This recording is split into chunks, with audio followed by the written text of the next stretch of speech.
fisiología respiratoria, algunos alumnos que ya la semana que viene finalizamos fisiología respiratoria.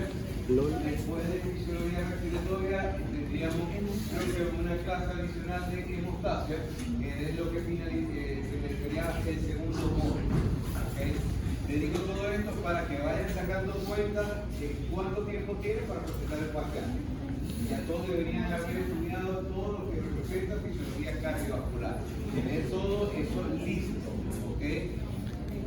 Y creo que ese es mi mayor consejo, que empiecen a estudiar ahorita porque la gran mayoría no tiene muy buenas notas. ¿Okay? Entonces, deberían ya ir estudiando, ya ir finalizando temas sacados de fisiología cardiovascular para ya comenzar con la parte de fisiología respiratoria. Por mi parte, el día de hoy vamos a hablar sobre lo que representa el intercambio gaseoso y la semana que el jueves, transporte de oxígeno y de dióxido de carbono, y la semana que viene haríamos el taller de espirometría y regulación de la respiración. Y con eso terminamos fisiología respiratoria. Si yo logro si logro terminar la clase de transporte de oxígeno y dióxido de carbono el día jueves, si la logro terminar ese día, el martes hacemos taller y la clase de intercambio, la clase de regulación de la respiración. Lo haríamos el martes de la semana que viene, pero en el auditorio. Y la clase del jueves sería el octavo. Pero todo dependiendo de cómo vaya fluyendo la clase, por ejemplo, la de hoy y la del día jueves. ¿Okay? Entonces, para que sepan. Hemos hablado hasta el momento hemos hablado todos los mecanismos de la ventilación pulmonar. Ese mecanismo, esa ventilación pulmonar que me va a permitir la entrada y la salida de aire, pero más que todo me va a permitir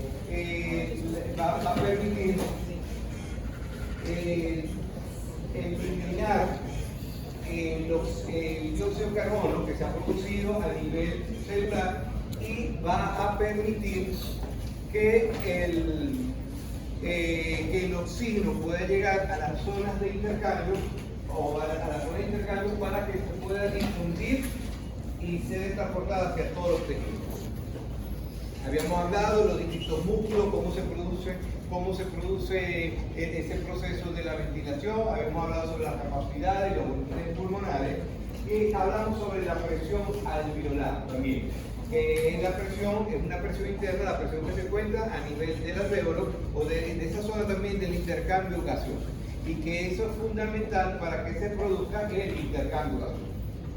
Adicional a eso, hablamos de lo que corresponde a la circulación pulmonar, donde esa circulación pulmonar teníamos que darla antes de la clase del día de hoy, porque si yo quiero producir un intercambio gaseoso, el intercambio gaseoso lo voy a producir entre lo que está fluyendo en el alvéolo con el capilar que lo acompaña.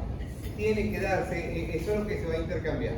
¿Y qué se va a intercambiar? Va a intercambiar el oxígeno que ha entrado por el proceso de la ventilación pulmonar y la ventilación alveolar, ese oxígeno que se encuentra en el alvéolo, en esa fase inspiratoria, y se va a intercambiar, va a lograr atravesar una barrera para ubicarse en ese capilar continuo que está en ese alvéolo, y ese dióxido de carbono que se ha producido a nivel de los tejidos y que se encuentra en ese capilar tiene que atravesar esa barrera para llegar al alvéolo para que yo lo pueda expulsar. Eso es lo que ahí vamos a representar el intercambio gaseoso, pero teníamos que hablar primero de la circulación pulmonar para poder hablar sobre el intercambio. Entonces aquí vamos a hablar sobre ese intercambio que no solamente va a ocurrir a nivel a nivel pulmonar, sino también ese intercambio de gases que también va a ocurrir a nivel de los tejidos, ¿okay? De los tejidos periféricos. Pues cuando llega a los tejidos periféricos, ellos se tienen que intercambiar. Va a entrar el oxígeno y sale el dióxido de carbono que se ha formado. Pero hoy solamente nos vamos a ubicar en ese intercambio gaseoso a nivel pulmonar. Y vamos a ver cuál es esa barrera que va a permitir ese intercambio entre uno y el otro. Una clase que es relativamente corta. Para que un gas se pueda se pueda intercambiar a través de una membrana, lo hace por un proceso de difusión. Esta difusión no es más que el movimiento de, en este caso, aquí hay muchos gases que te encuentran en la atmósfera, pero aquí vamos a ubicar, cuando hablamos de ese proceso de intercambio, lo que vamos a intercambiar son los dos principales gases, que es el oxígeno y el dióxido de carbono. Ese movimiento de oxígeno y dióxido de carbono a través de la membrana alveolo-capilar, que en algunas partes lo van a encontrar como una membrana respiratoria o la membrana pulmonar, entre el gas que se encuentra en los espacios alveolares y el gas que se encuentra en la sangre de los capilares. Porque esto es como que si yo tuviese dos compartimientos. En esos dos compartimientos, en un lado tengo una concentración de gas y en el otro lado tengo una mayor concentración de otro gas. Y que ese proceso de difusión va de un lugar de mayor concentración a un lugar de menor concentración. Lo que hemos hablado al principio cuando comenzamos fisiología renal, lo que ustedes han visto en biología celular y todo eso. Que todo eso va de un lugar de mayor concentración a un lugar de menor concentración. Eso es lo que va a permitir ese intercambio. Sin embargo, no todo es tan fácil, porque nos vamos a dar cuenta que aquí no solamente depende de la concentración o de la presión que tenga ese gas dentro de un compartimiento. Vamos a ver que existen otras características adicionales que van a favorecer ese intercambio. Pero inicialmente ese movimiento es un movimiento aleatorio dentro de esas moléculas, dentro de un compartimiento que van en todas las direcciones que hay choque entre ellas, y que eso va a hacer que ese movimiento cinético entre la molécula contra ese choque continuo, contra esa barrera o contra esa membrana, y el choque entre ellas va a hacer que aumente la presión y va a favorecer esa difusión o ese movimiento de esos dos gases a través de la membrana.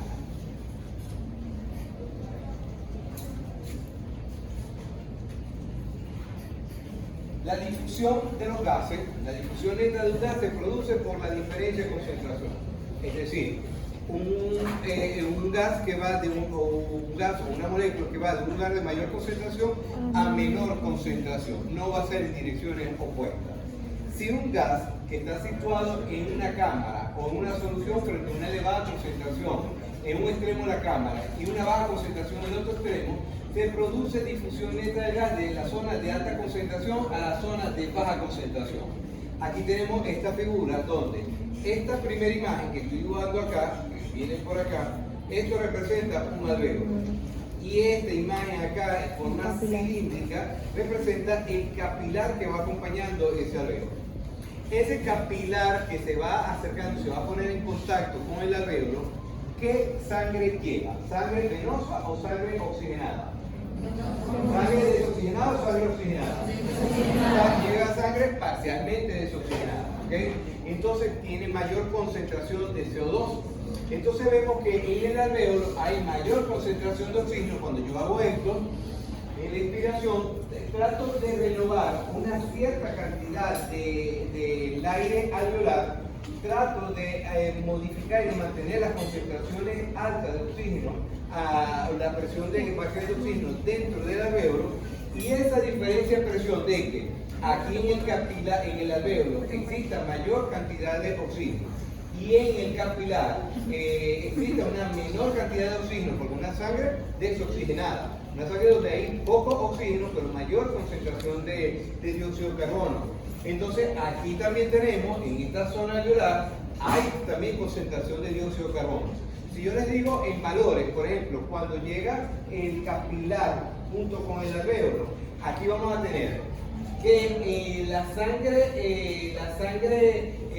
del capilar, que tiene sangre parcialmente desoxigenada, tiene una concentración de CO2 aproximadamente, puede ser en 45, y una presión de oxígeno en 40.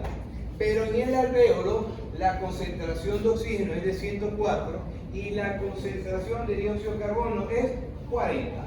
Esa diferencia, si me voy por gas separado, aquí tengo 104 en el alveolo, pero en el capilar tengo 40. Esa diferencia de presión es lo que me va a favorecer que se produzca la difusión de un gas. por esa diferencia de concentración. Entonces, ¿a qué dirección iría? Va desde el alvéolo hacia el capilar. Porque aquí tenemos 104 y en el capilar tenemos 40. Ocurre lo contrario con el dióxido de carbono. Digo, ocurre lo contrario en este sentido que va en dirección opuesta, pero se va a producir la difusión por la diferencia de concentraciones, donde ese capilar pulmonar que viene, que trae sangre parcialmente desoxigenada, tiene una alta concentración de dióxido de carbono, 45, y en el alvéolo tenemos 40. Esa diferencia de presiones permite que el dióxido de carbono vaya en dirección hacia el alvéolo y se produzca perfectamente la difusión. La presión de los gases. En cada compartimiento va a haber una presión. La presión se origina, ¿qué me va a generar la presión? Por el impacto continuo, constante, de las moléculas en movimiento contra una superficie. Ese choque continuo que va a haber entre el oxígeno y el dióxido de carbono contra la membrana, contra la barrera que lo contiene, ese choque de movimiento me va a generar una presión. Lo que quiere decir que si hay mayor cantidad de moléculas en un compartimiento y esas moléculas va a haber también mayor movimiento cinético, evidentemente me va a generar más presión. ¿Qué quiere decir? Que también, a pesar que yo le esté diciendo que la presión se origina por el impacto, también esa presión va a estar determinada por la cantidad de moléculas que hay dentro del compartimiento. Por lo tanto, la presión de un gas que actúa sobre la superficie de la vía respiratoria del alvéolo es proporcional a la suma de las fuerzas de impacto de las moléculas que golpean a la superficie. Por tal razón, la presión total es proporcional a la concentración de las moléculas del gas en un compartimiento. ¿Qué quiere decir esto? Que si yo digo, nuevamente lo explico, que si yo digo que la presión de un gas, sea oxígeno o sea dióxido de carbono, que se encuentra en un compartimiento, la presión depende de el movimiento continuo, el choque entre ellas, el choque contra la superficie. Si esa presión depende de eso, si yo tengo entonces mayor cantidad de moléculas, va a haber mayor fuerza, mayor golpeo, mayor movimiento contra esa superficie y me va a generar mayor presión. Pero entonces va a depender principalmente de la cantidad de moléculas que existen. La presión de los gases disueltos, en un compartimiento va a depender no solo por la concentración, porque entonces sería muy fácil, o sea, si yo solamente necesito mayor concentración para tener una presión en un compartimiento, es sumamente sencillo. Sin embargo, aquí se complica un poquito más, o hay unas características adicionales, no vamos a decir complica, sino hay unas características adicionales para que me va a determinar la presión de un compartimiento. Y esto es muy lógico. La segunda, depende también del coeficiente de solubilidad. Dígame. Lo que hace entonces que el dióxido de carbono sea más difusible que el oxígeno por su coeficiente de solubilidad más alto. Y en presiones, bueno, la persona explica para que No, dilo. en presiones, al ser más la zona o el aire humidificado,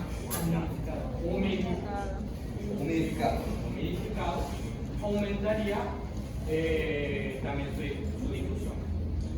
Ok, en alguna parte está bien, en alguna no. ¿En qué sentido?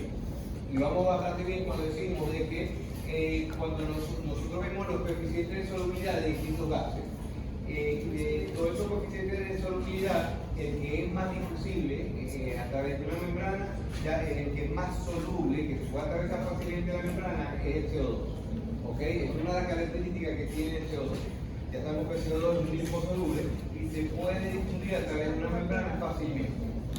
Eso es una característica buena, puede favorecer esa difusión. Sin embargo, esa difusión que es dependiente de su solubilidad en un líquido, hace que ese gas se mantenga en bajas concentraciones en un compartimiento.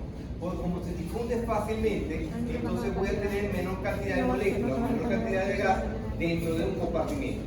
Por eso es de que cuando hablamos de la diferencia de las presiones de oxígeno y de la presión parcial de dióxido de carbono, vemos que las diferencias son bastante altas. Por ejemplo, vemos que en el aire inspirado que se encuentra, en el aire que se encuentra en el espacio alveolar, la presión de dióxido de carbono y el oxígeno varía mucho.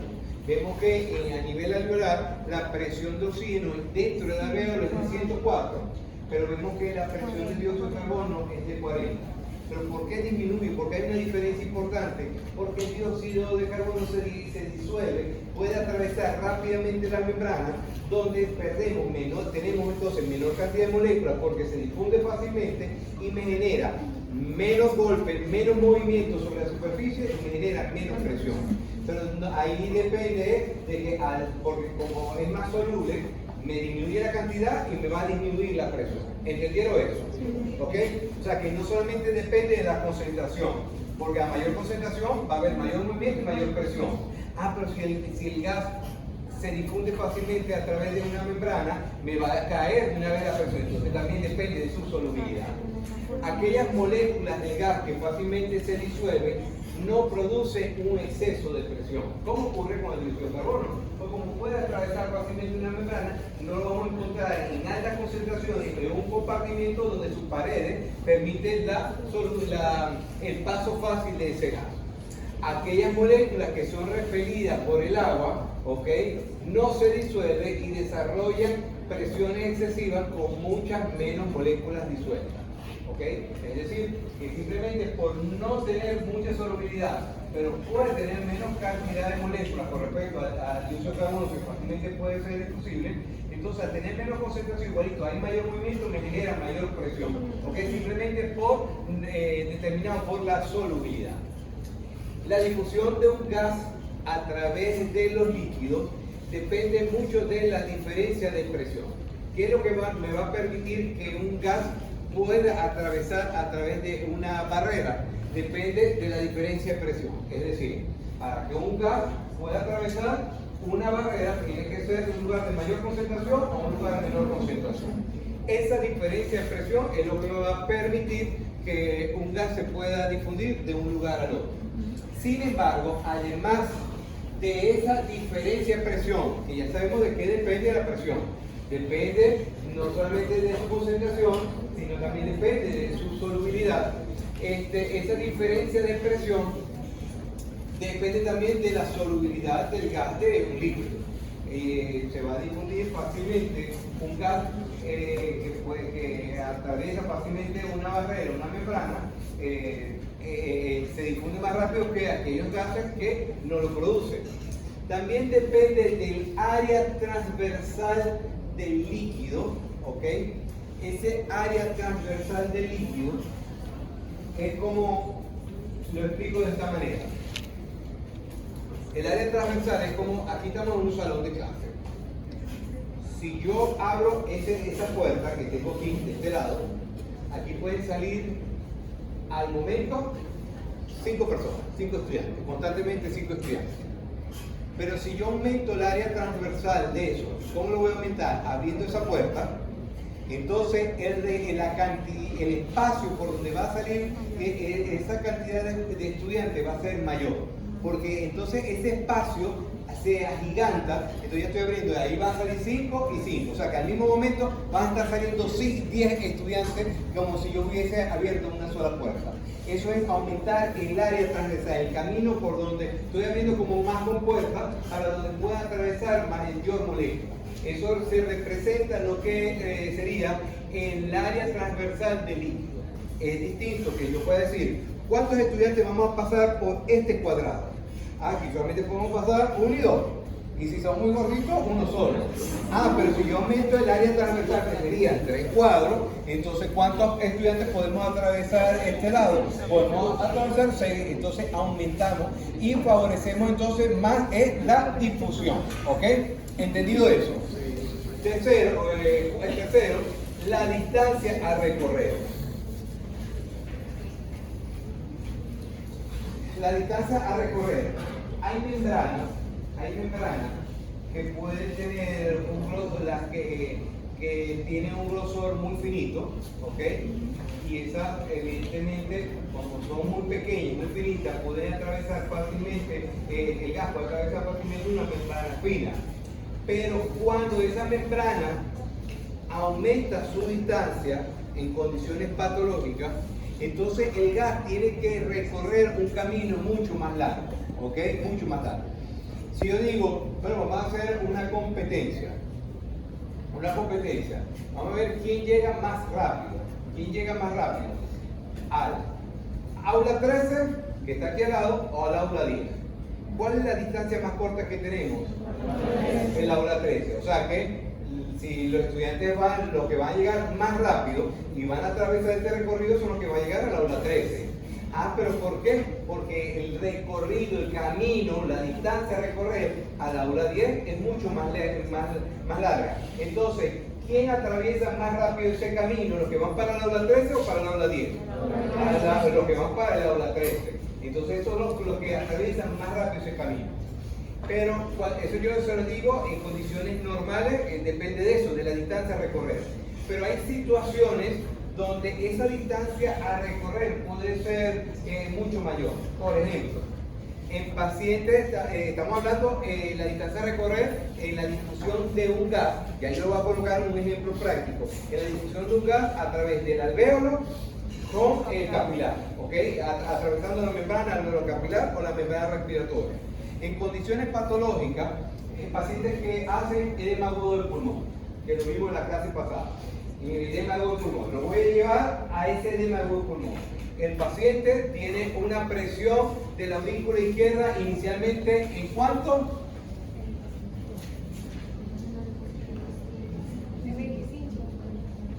Aurícula izquierda. ¿Cómo calculamos la presión de la aurícula izquierda? La presión de enclavamiento.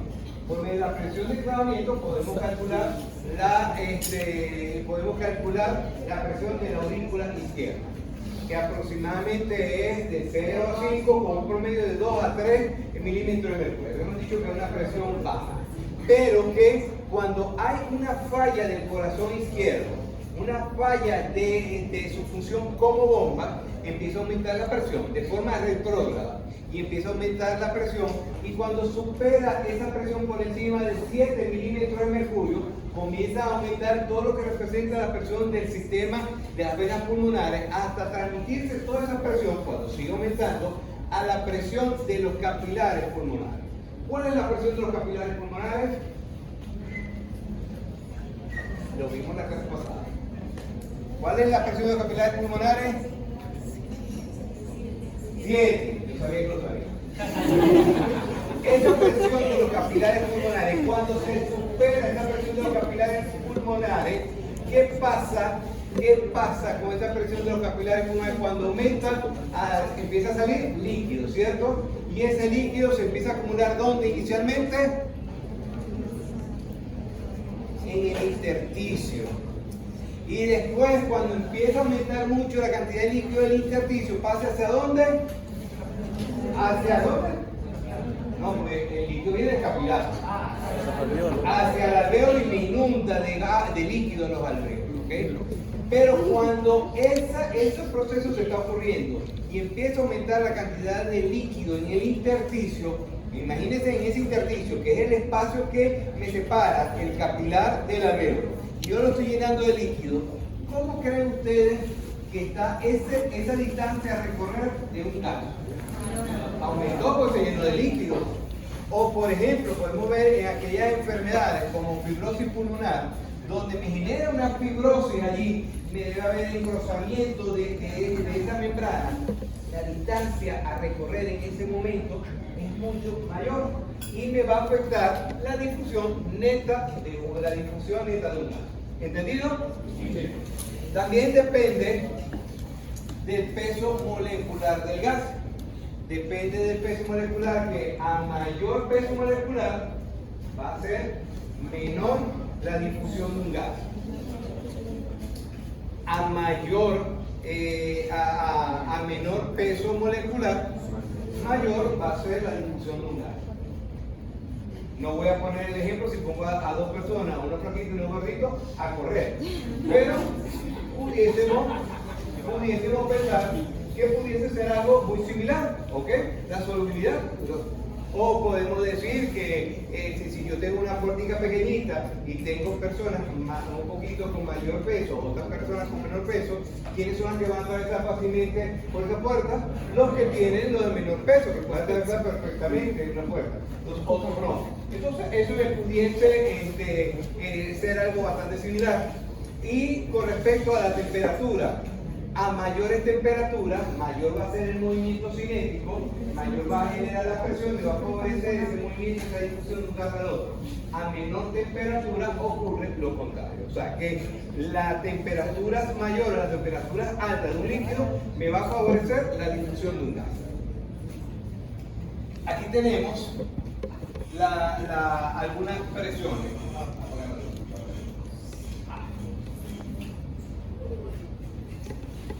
Aquí tenemos las presiones. Esto representa por cada 100 ml de aire inspirado, por cada 100 ml de aire inspirado que yo voy a tomar aire, ese aire inspirado tiene 79 ml por cada 100, 79 ml de nitrógeno, y tiene 21% de 21 ml de oxígeno, y el CO2 es cero. Eso viene de que el aire atmosférico, ¿cuánto es la presión? ¿Cuál es la presión del aire atmosférico? 760 milímetros de mercurio. Donde esos 760 milímetros de mercurio es la mezcla de varios gases, y es la mezcla de varias presiones, de la presión parcial de oxígeno y de la presión parcial de nitrógeno, porque las concentraciones de agua y de CO2 son muy bajas, son casi cero. Entonces la presión parcial de oxígeno, que forma parte de la presión atmosférica, es de un 71%, y de oxígeno es 21%, y de nitrógeno es 79%. Pero aquí lo estoy colocando por cada 100 ml, ¿ok? Por cada sangre que entra a estos capilares, prácticamente tiene más concentración de dióxido de carbono y menor concentración de oxígeno. Cuando este aire, esto es una forma representativa, para más o menos para explicarlo, pero quizás esto no ocurre verdaderamente con estos valores, pero es para que más o menos sepan. En el alvéolo entra aire con esta concentración, tiene poca concentración, tiene 21 de ml de oxígeno, y aquí tiene sangre que entra al capilar es de 10 ml, o sea, hay una diferencia de presión, y hay mayor concentración de CO2. Y esta sangre que entra por acá y se pone en contacto con el aire inspirado, favorece el intercambio, donde el oxígeno que está en mayor concentración en el alvéolo, porque se inspiró ese aire, pasa hacia el capilar, y este CO2 que trae, esta sangre venosa que trae mayor cantidad de CO2, pasa hacia el alvéolo. Después que se produce ese intercambio, aumenta la concentración de oxígeno y disminuye la concentración de CO2. Pero ¿qué es lo que ocurre también en el aire expirado? Porque se intercambió el oxígeno ¿por quién? Por el CO2. Entonces, si yo voy a expirar aire, tiene que cambiar las concentraciones. Entonces, miren cómo cambia, como se intercambió el oxígeno por el CO2, en el aire expirado aún disminuye la concentración de oxígeno, aquí está en 17, anteriormente está en 21, y anteriormente cuando se inspira no hay CO2 y aumentó el CO2. Tiene lógica, porque si yo voy a inspirar y ese aire se va a intercambiar a través de la membrana alveolar capilar, va a salir oxígeno y va a entrar CO2. Ese CO2 yo tengo que expirarlo. Entonces, en el aire expirado tiene que haber una concentración de dióxido de carbono. Aquí lo tenemos ya con valores más reales. Aquí tenemos en el aire inspirado tenemos una presión no en el aire inspirado, en la presión alveolar. Como vamos a ver en una de las tablas que viene siguiente a esto, vamos a ver cómo son las presiones en la presión atmosférica, en la presión del aire inspirado cuando se pone en contacto con las vías aéreas, en la presión alveolar y en la presión del aire expirado. Vamos a ver esas diferencias de las presiones. Esto es las presiones en el alvéolo. Las presiones en el alvéolo tenemos que hay una presión de oxígeno de 104 milímetros de mercurio y tenemos una presión de dióxido de carbono de 40 milímetros de mercurio. Cuando la sangre, los tejidos han utilizado el oxígeno y han liberado el CO2, aquí tenemos que la arteria pulmonar lleva sangre parcialmente desoxigenada y llega esa sangre al capilar. Aquí tenemos que la PCO2 es de 45 y la presión de oxígeno es de 40. Miren la diferencia que hay con respecto al oxígeno. Aquí hay 104 y aquí hay 40. O sea que hay esta diferencia de concentración, esa diferencia de presión de 64 milímetros de mercurio hace que cuando se pone en contacto esa sangre desoxigenada con el alvéolo que está bien ventilado, hace que el oxígeno va en esta dirección del alvéolo hacia el capilar. También esta PCO2 aquí va en 45 y la presión de CO2 aquí está en 40. Esta diferencia de presión de 45 y 40 permite que se intercambie el CO2 del capilar hacia el alvéolo. ¿Entendido esto? Sí. Estas sí son las presiones verdaderas, lo que está ocurriendo en el alvéolo. Pero entonces dirás, pero ya va, es 760, es 21% de oxígeno. ¿Cómo son las presiones de oxígeno y de dióxido de carbono? Lo vemos de esta manera. Estas son las presiones, las presiones de los gases, tanto en el aire atmosférico, en el aire inspirado, en el aire alveolar y en el aire expirado. Importante pregunta de examen. Siempre lo pregunto, por eso se lo tienen que aprender completamente. Porque es una manera para saber las diferencias de las distintas presiones del aire. Nos vamos con el primero. El aire atmosférico. Es el aire que siempre está en la atmósfera normalmente y que la presión atmosférica total va a ser de 760 milímetros de mercurio. Todas las presiones, tanto el aire atmosférico como el aire humidificado, el aire alveolar y el aire expirado, tienen que ser un total de 760 milímetros de mercurio. No puede modificar. ¿Qué modifica? Su mezcla, su contenido o el contenido de los gases. Los valores en muchos de los libros, cuando ustedes buscan el porcentaje de las presiones, todos dicen que el nitrógeno es 79% y el oxígeno un 21%. Así es fácil. 79 más 21 da el 100%. Eso es en operaciones muy prácticas, muy fácil. Sin embargo, hay que estar claro que en el aire atmosférico tenemos 78.62% de nitrógeno, tenemos 20.84% de oxígeno, de CO2 tenemos 0.04% y de agua tenemos 0.5%. Esas son las características del aire atmosférico. Después este aire se humidifica, por eso llamamos aire humidificado. ¿Qué es aire humidificado? Es el aire inspirado. Yo puedo decir aire inspirado o humidificado. ¿Cómo es ese aire? Es cuando yo tomo aire y ese aire va por las vías aéreas, de conducción. Que ese aire se pone en contacto con las células epiteliales, con el líquido, con el agua que reviste la cara interna de las vías aéreas y se empieza a eliminar, ¿ok? Se empieza a desprender y se empieza a evaporar. Entonces, al evaporarse esas moléculas de agua que se encuentran en la pared interna de las vías aéreas, se empieza a evaporar y me va a humidificar ese aire que yo estoy inspirando. Por eso que vemos una de las diferencias es que en el aire atmosférico la concentración de agua es 0.5%, ¿ok? Es 0.5%. Prácticamente una presión de 3.7. Pero miren cómo ocurre en el aire humidificado que la presión parcial de oxígeno es de 47 milímetros de mercurio, lo que representa 6.2%. Aumentó. Lo que anteriormente era 3.7 aumentó a 47 milímetros de mercurio.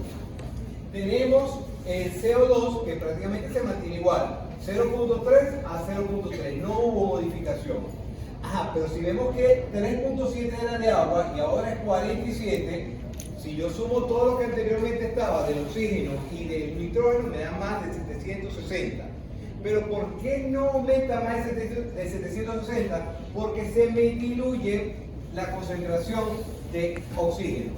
En el aire atmosférico era de 159 milímetros de mercurio, es decir, 20.84%, y ahora de 159 pasó a 149, disminuyendo el porcentaje de 20.84, ahora está en 19.67%. ¿Por qué? Se diluyó el oxígeno por aumento de la presión de agua, que es lo que vamos a llamar vapor de agua, que representa 47 milímetros de mercurio. Eso es el aire humidificado, el que yo voy a inspirar. Después tenemos el aire alveolar.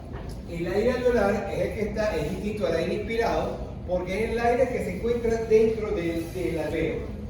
Y uno dirá, pero ¿por qué es distinto? ¿Por qué me va a cambiar si yo estoy tomando aire y ese aire tiene que llegar hacia las vías aéreas de intercambio? Porque no ocurre eso. Porque en cada inspiración normal, ¿cuánto aire entra en cada respiración normal? No. 500 ml, lo que representa el volumen corriente. Por cada respiración normal entra 500 ml. Pero ¿cuánto de esos 500 ml llega al alveolo? ¿Llega todo completo o no? Me va a llegar aproximadamente 300, 350 ml, llega hacia el alveolo.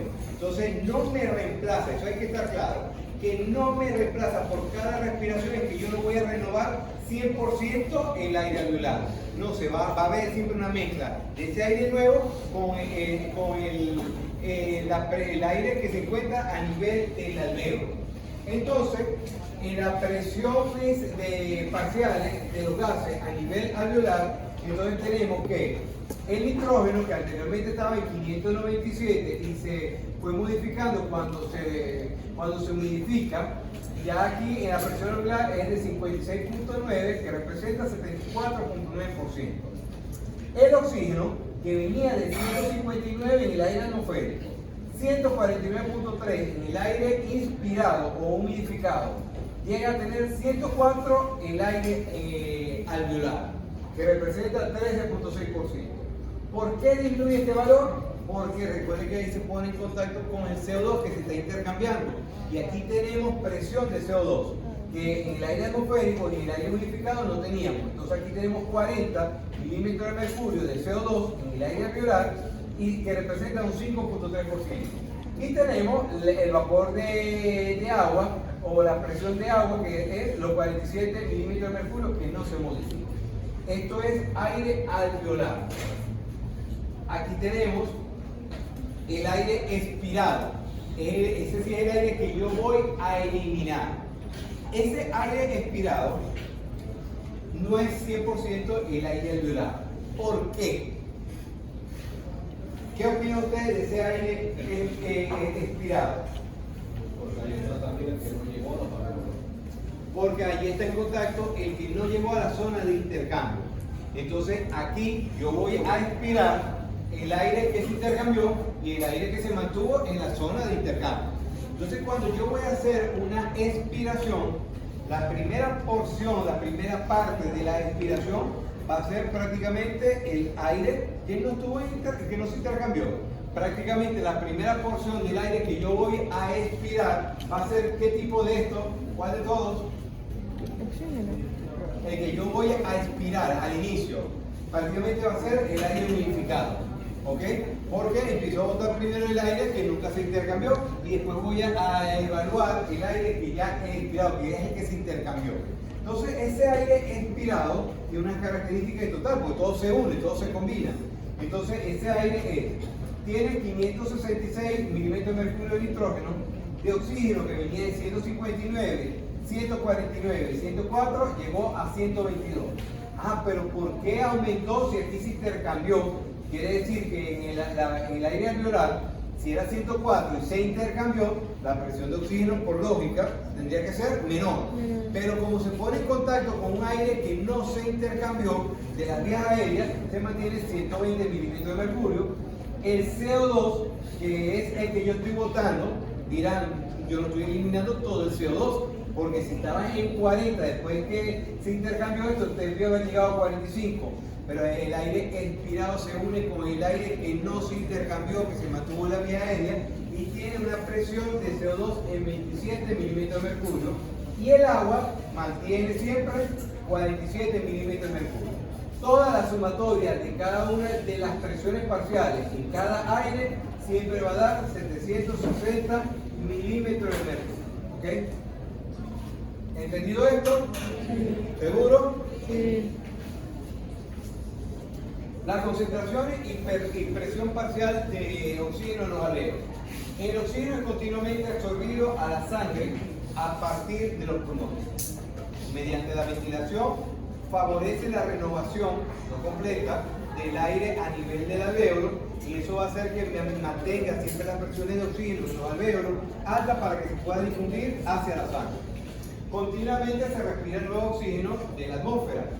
Cuanto más rápido se absorbe el oxígeno, menor es su concentración en el alvéolo.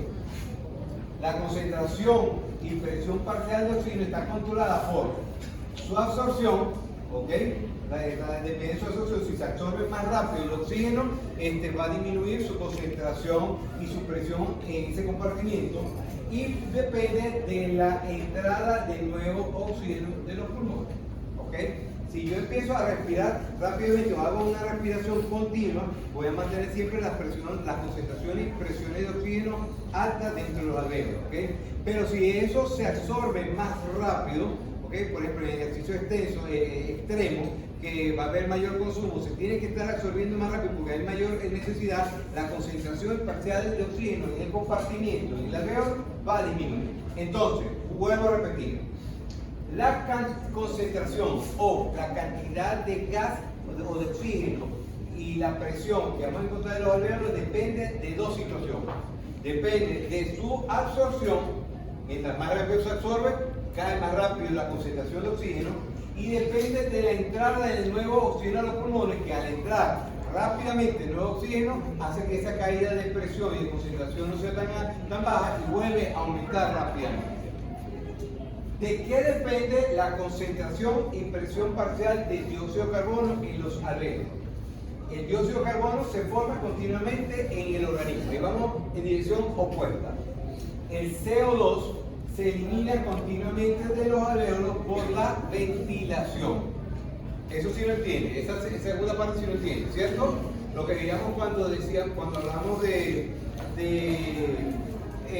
los pacientes con acidosis, que permiten una acidosis, independientemente sea, por ejemplo, metabólica, que nosotros necesitamos eliminar el CO2, y para el CO2, que era un representativo de la cantidad de riñones que estaban en la sangre, y el paciente empezaba a respirar, aumentar la ventilación, aumentaba la frecuencia respiratoria para eliminar ese CO2. Entonces, la ventilación es una manera para eliminar continuamente el CO2 de los alvéolos. Entonces, quiere decir que la presión de CO2 alveolar aumenta en proporción directa a la tasa de excreción de dióxido de carbono. Si se está excretando rápidamente la concentración, el dióxido de carbono, se está eliminando mayor concentración de CO2, va a aumentar ciertamente la presión de dióxido de carbono en el alvéolo, porque se está intercambiando más rápidamente. La PCO2 disminuye en proporción inversa a la ventilación. A medida que aumenta la ventilación, va a disminuir ese dióxido de carbono, o si disminuye la ventilación, ese intercambio de CO2 no se va a producir y me va a disminuir o alterar las concentraciones de CO2 en los distintos compartimentos.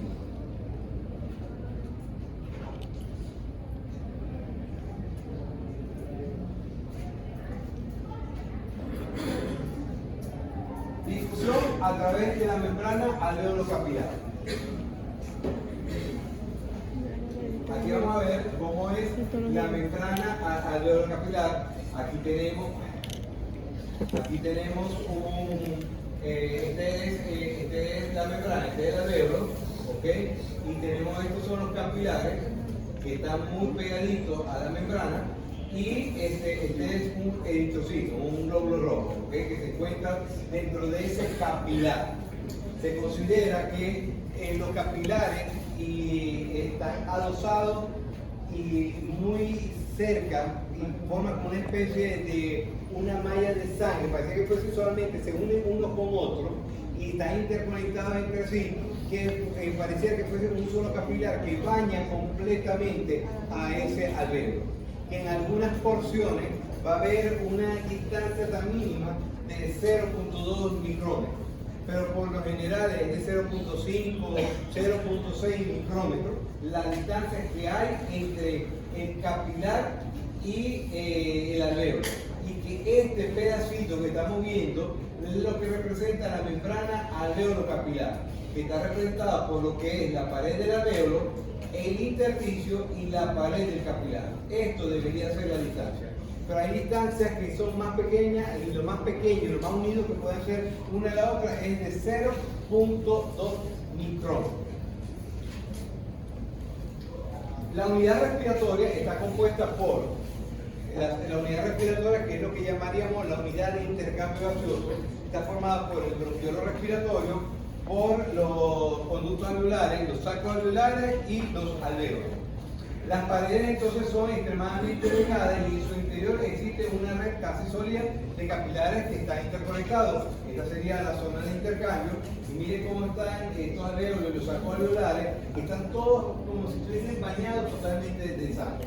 Por tal razón, los gases alveolares están muy próximos de los capilares alveolares. En conclusión, este intercambio gaseoso entre el aire alveolar y la sangre pulmonar se produce a través de una membrana que llamamos membrana respiratoria o membrana pulmonar.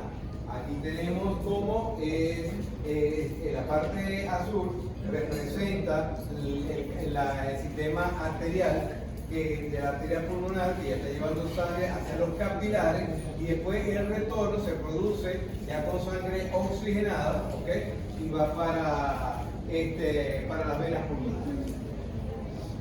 ¿Cómo está constituida la membrana respiratoria? Que es esa membrana, esa barrera donde se va a intercambiar el oxígeno y el CO2, está constituida por 6 capas. Primero, una capa interna, vamos del alvéolo hasta el capilar.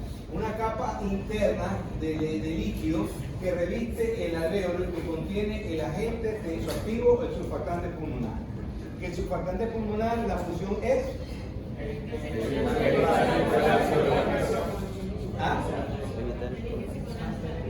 Sí, pero no, pero eso, o sea, sabemos que evita que se colapse. Allá. Evitar el colapso del alvéolo por la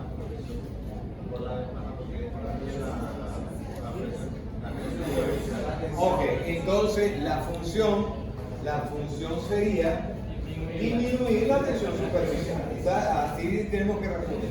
Disminuir la tensión superficial, que al disminuir la tensión superficial va a evitar el colapso del alvéolo o el cierre completo del alvéolo. Pero la respuesta sería disminución de la tensión superficial. Entonces esta sería la capa más interna. Después tenemos el epitelio alveolar. Después del epitelio alveolar, la membrana basal epitelial. Y ya estas serían las 3 capas que representan al alvéolo. Tenemos después el espacio intersticial, que es el que está entre, aquí, no, este es el eritrocito. Este pequeño espacio que vemos acá, esta pequeña línea, representa el espacio intersticial. Después viene una membrana basal del capilar, ¿okay? Que sería esta. Y después viene la membrana endotelial del capilar, ¿okay? O el endotelio capilar. Entonces, estas prácticamente serían las 6 estructuras que representan la membrana respiratoria. Aquí tenemos la unidad alveolocapilar, es el lugar donde se efectúa el intercambio gaseoso de la membrana respiratoria. Aquí tenemos el alvéolo con las células que lo componen, células alveolares de tipo 1, tipo 2, macrófagos. Este es el alvéolo interior, y tenemos los capilares con el eritrocito, y todo este espacio es lo que representa la membrana respiratoria. ¿Qué factores afectan la tasa de difusión a través de la membrana respiratoria? Creo que ya lo hemos hablado, pero lo vamos a repetir. El espesor de la membrana respiratoria. La tasa de difusión a través de la membrana respiratoria es proporcional o es inversamente proporcional al espesor de la membrana. Es decir, que a menor espesor va a haber mayor difusión. A mayor espesor o a mayor distancia a recorrer, como el ejemplo que les coloqué ahorita, que el paciente que tiene un edema de pulmón, que hay un edema intersticial, que se acumula líquido en ese espacio específicamente, por ejemplo, se acumula líquido en este espacio donde me separa el contacto entre el capilar y entre el alvéolo, porque se empieza a llenar el líquido, aumenta la distancia y altera mucho esa tasa de difusión. El área de superficie de la membrana respiratoria. La membrana respiratoria es como el ejemplo de las dos puertas o de los dos cuadritos para pasar. Pero si estamos hablando de membrana respiratoria, lo hablamos mejor con este ejemplo. Por ejemplo, se considera que la membrana respiratoria o la zona donde se va a producir todo el intercambio gaseoso es aproximadamente 70 metros cuadrados. Imagínense que toda esa superficie por donde va a atravesar ese gas es una habitación de 7 por 10 metros. Es algo bastante grande, ¿ok? Y si allí esa gran superficie que tiene va a favorecer ese intercambio o esa difusión lenta del gas. Pero hay condiciones patológicas que esa área de superficie de la membrana respiratoria se puede alterar. Por ejemplo, en pacientes que tienen un enfisema pulmonar por alto consumo de cigarrillos, donde ese paciente con enfisema pulmonar, muchas de esos alvéolos van perdiendo sus paredes y se van transformando en una gran cavidad. ¿Okay? Eso es algo que se va uniendo, pierden sus paredes, sus tabiques y van formando una gran cavidad. Al perder sus paredes, sus tabiques, yo estoy disminuyendo esa área de superficie. Por eso que en esos casos patológicos, ese intercambio gaseoso que se está produciendo en esos pacientes se altera. ¿Okay? Entonces, eso es un ejemplo en condiciones patológicas donde me puede alterar esa área de superficie de la membrana. Coeficiente de difusión de un gas a través de la membrana. Depende de la solubilidad. A mayor solubilidad de un gas, entonces va a atravesar fácilmente la membrana. Pero también depende mucho del peso molecular, que depende de la solubilidad de la membrana y es inversamente proporcional a la raíz cuadrada de su peso molecular. Quiere decir que a mayor peso molecular va a ser menor la difusión y la solubilidad de un gas a través de la membrana. Y lo más importante, que es la primera característica que hemos dicho anteriormente, la diferencia de presión entre los lados de la membrana.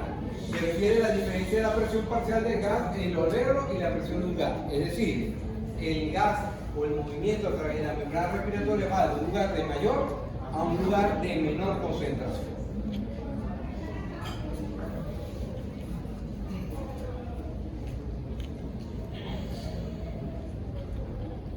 Me quedan estas tres, pero estas tres comenzamos la clase la semana que viene, el jueves con estas tres diapositivas.